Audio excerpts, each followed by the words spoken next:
মরার পরে মানুষ আফসোস করবে, হায় রে আমি যদি অমুক দলে থাকতাম। কারণ দুনিয়াতে দল হচ্ছে একটা পাপাচার, পাপিষ্ট, বদকার, আর একটা হচ্ছে নেককার। একটা লোক জান্নাতি আর একটা জাহান্নামী। এক শ্রেণীর মানুষ দুনিয়াতে জান্নাতের কাজ করে, আর এক শ্রেণীর মানুষ দুনিয়াতে জাহান্নামীদের কাজ করে। তাহলে যারা জাহান্নামীদের কাজ করে এদের সাথে যারা থাকে, ওঠা বসা চলাফেরা সময় কাটানো, কিয়ামতের ময়দানে যখন এরা জাহান্নামে যাবে তখন সে আফসোস করবে, হায় রে আমি যদি ওদের সাথে না থাকতাম, আমি যদি নেককারদের দলে থাকতাম, ভালো মানুষের দলে থাকতাম, সৎ লোকের সাথে যদি আমি থাকতাম, তাহলে সৎ লোকের সাথে আজকে আমি জান্নাতে যেতে পারতাম। এই আফসোসগুলো মানুষ করবে। আমরা এখানে যারা আছি, আমরা একটু আমাদের জীবনের সাথে হিসাব মিলাই। আমার চলাফেরা, আমার উঠা বসা, আমার লেনদেন, আমার প্রত্যেকটা কাজ, এটা কি নেককারদের সাথে নাকি বদকারদের সাথে, ভালো মানুষের সাথে নাকি খারাপ মানুষের সাথে আমার সম্পর্ক বেশি? নতুবা কিয়ামতের ময়দানে আফসোস করতে হবে, ইয়া লাইতানি কুনতু মাআহুম ফাআফুযা ফাওজান আযীমা। সূরা নিসা আল্লাহ সুবহানাহু ওয়া তাআলা বলেন যে আমার এই বান্দারা কিয়ামতের ময়দানে 7 নাম্বার আফসোস করবে, হায় রে আমি যদি তাদের দলে থাকতাম। এই আয়াতের একটা তাফসীর আপনাদেরকে শোনাই।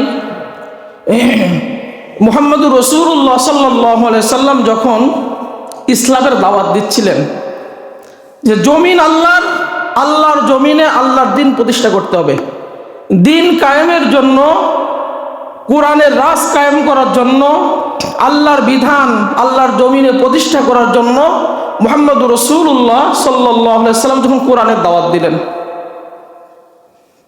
দাওয়াত দিতে বাধাগ্রস্ত হয়ে কাফেরদের সাথে যুদ্ধ করা লাগলো। যুদ্ধ করতে যে অনেক মানুষ ক্ষত বিক্ষত হলো, রক্ত ঝরালো, কেউ পঙ্গু হলো, কেউ হাত হারালো, কেউ পা হারালো, এমনকি কেউ শাহাদাত বরণ করলো। তা ওই জামানায় এক শ্রেণীর মুনাফিক ছিল, তারা নবীজির সাথে নামাজ পড়তো, রসুলের সাথে রোজা রাখতো, হজ করতো, জাকাত দিত, কোরআন তেলাওয়াত করতো, সব কাজ তারা করতো, কিন্তু তারা ছিল মুনাফিক।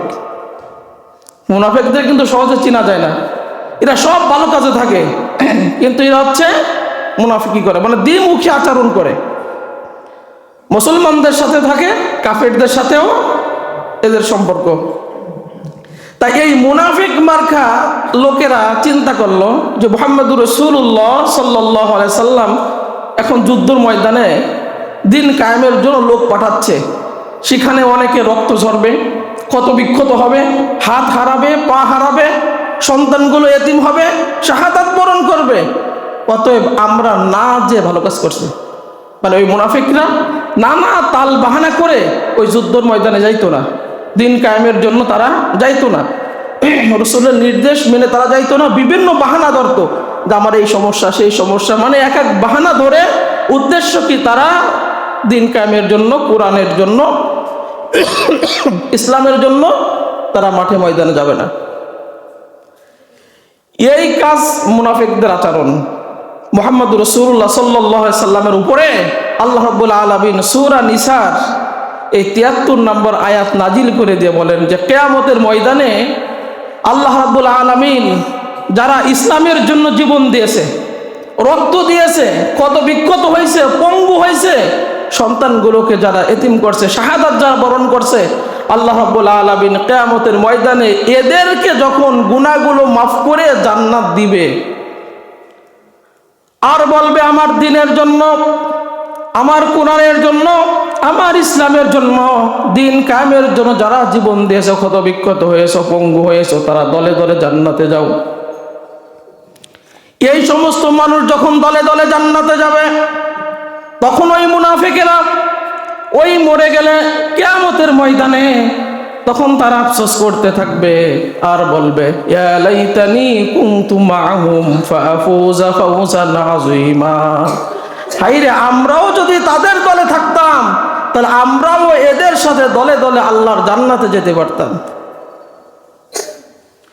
এই জন্য মুসলমান ভাইরা আমার, এখান থেকে শিক্ষা হলো, মরার পরে যেন আপনার এই আফসোস করা না লাগে, আমি ইসলামের জন্য কেন কাজ করলাম না, কোরআনের জন্য আমি কেন কাজ করলাম না, আল্লাহ এবং আল্লাহ রসুলের জন্য কেন কাজ করলাম না, নেককারদের সাথে কেন আমি সম্পর্ক রাখলাম না।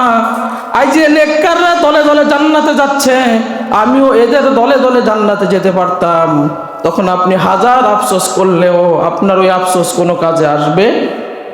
আসবে? কোনো কাজে আসবে না। এই জন্য এখন থেকে আপনার সিদ্ধান্ত নিতে হবে, আপনি কি পাপিষ্ঠ ব্যক্তিদের সাথে থাকবেন নাকি নেককার দিনদার পরেশগারদের সাথে থাকবেন? আপনি কি ইসলামওয়ালা লোকদের সাথে থাকবেন? আপনি কি কুরআনওয়ালাদের সাথে থাকবেন? আপনি কি নামাজি ব্যক্তিদের সাথে থাকবেন? আপনি কি আল্লাহওয়ালা লোকদের সাথে থাকবেন নাকি যারা বদকার পাপিষ্ঠ এদের সাথে থাকবেন?